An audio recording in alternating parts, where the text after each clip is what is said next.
What's up, nail crew? I am so excited for today's video. This is going to be a how to dip from start to finish using OG dip powder liquids and powders. The first thing you're going to do is you want to clean up your cuticles, and it's really important to get all your invisible cuticle off of your nails because this way it allows for the dip to adhere better. So I'm using the glass cuticle pusher from Bonafide Beauty off Amazon, and it is an awesome little tool. You go in and just kind of scrape along your cuticles and remove all that invisible cuticle.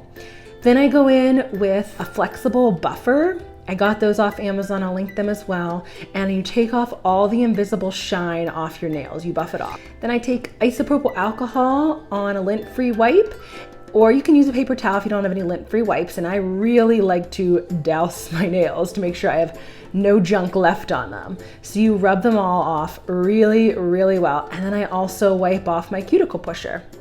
Then the first thing you want to do, and this helps when you're dipping right on your natural nails, you want to do a layer of dip base over your entire nail. It really helps with adhesion. Some people like to do a layer of dip base and dip in clear.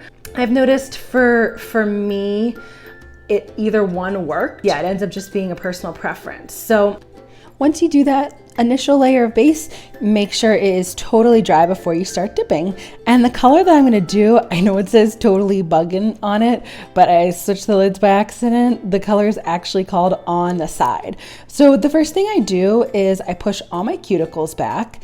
This is just to make sure that you're going to be able to get as close as possible on your dips. When I apply my liquids, I like to very gently push back towards my cuticles and then sweep down the sides of my nail. And making sure that the liquids are really thin when you apply them is one of the most important steps. And I also pour over all my color dips.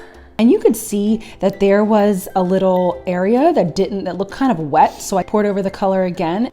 Then I traced around my cuticles with the pointy nail tool like I always do, just to make sure that there's no dip or any excess powder on my cuticles. Then I went on to my next finger, push back the liquids towards my cuticle so I don't flood them, and then pour the powder over. And you'll see sometimes I lay my nail flat into the dip powder after I initially dip. This is because it's just easier to lay my nail in. And since I already have the dip liquids exactly where I wanted them and poured them over, I just do that little extra dip to make sure that the liquid is completely soaked up by the dip powder. Then I go on to my next nail, and you can see here on my middle finger that I'm taking my pointy tool and tracing around before I even pour my powder on. Sometimes what I do, because I'm a messy dipper, is I get some dip liquids like we all do on the outside of my cuticles. I first trace around if I notice I get a lot on my cuticles. I trace around with that pointy nail tool before I even pour it over. This way I don't start off by getting all of the dip liquids and powders all over my nails. I finished dipping the rest of my nails, and now I go through and I brush off any excess powder. Normally I take a stiff nail brush, but I couldn't find it, so I just grabbed one of my ombre brushes and brushed off the best that I could. Now I'm gonna go through and do my second layer of dip, and you can see again I push back my cuticles before I start to apply any of the dip liquids. And with the liquids, I push them back towards my cuticles so I don't flood them, and then pour the powder over. And I always tap off the powder off my finger, give it a nice couple good tappy taps. This way you're, again, not gonna have like a massive amount of excess powder sitting on your nails, and then they'd end up being really thick.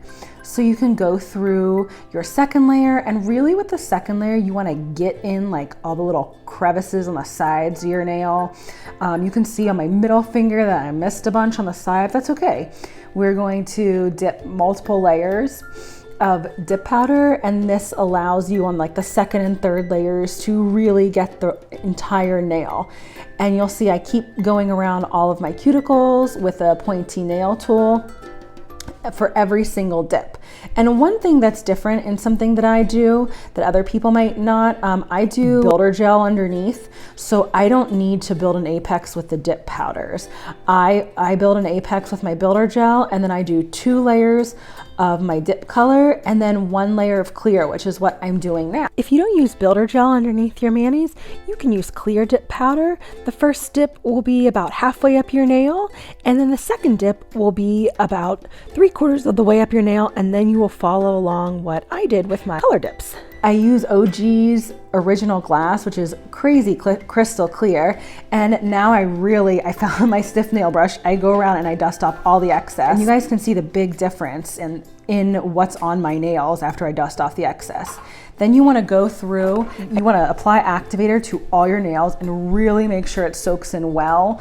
You can see I basically am doing 2 coats right here. I go through and I really just soak everything, including the nail edges. This is to make sure that your activator is able to harden all of your dip, soak through all the layers. This is your important step. This is what turns your dip into that nice hard surface. I wait 5 minutes before I start buffing, and I tap my nails. And if you hear that clinking sound when you tap your nails, that hopefully you guys can hear that, then you know your nails are dry and the activator is ready to go. And first I go in with a buffer. I like to use like a squishy one that's 100, 180 grit, and I go around and make sure my nails are nice and smooth. And then I go in with my 100, 180 grit file and file my nail shape. And since I did a majority of my shaping before I applied my dips, I only have to do a little bit right here just to kind of get off the bulk that came, any excess on the sides that came from when I was dipping.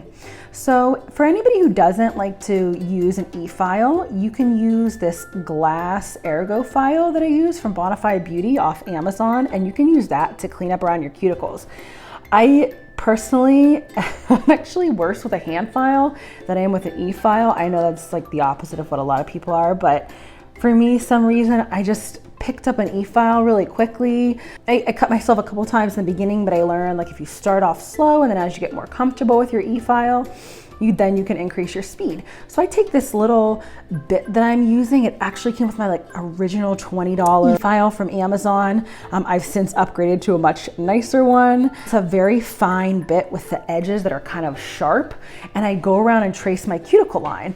And that really allows me to get that nice, clean, rounded cuticle. I go through and I take paper towels, clean paper towels, and I wipe off all the dust off my nails. Then I put a tiny bit of isopropyl alcohol in a paper towel and wipe off all my nails again, just to double check that I have gotten every drop of dust off them.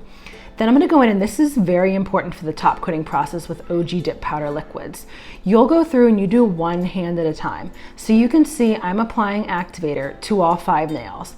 Then I'm going to immediately go in with the first layer of top coat in a few quick thin strokes to cover the nail. And with the OG dip powder liquids, there is no waiting in between the second activator and your first layer of top coat. This is very different than a lot of other brands.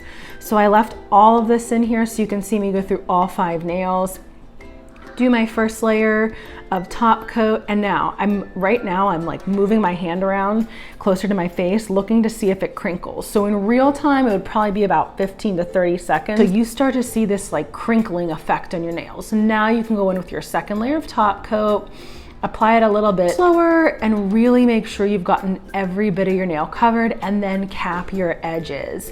Capping your edges will ensure that you're not going to have your top coat start to peel off. And I do this whether I'm doing dip liquids or gel liquids. You always want to make sure you cap your edges with your top coat.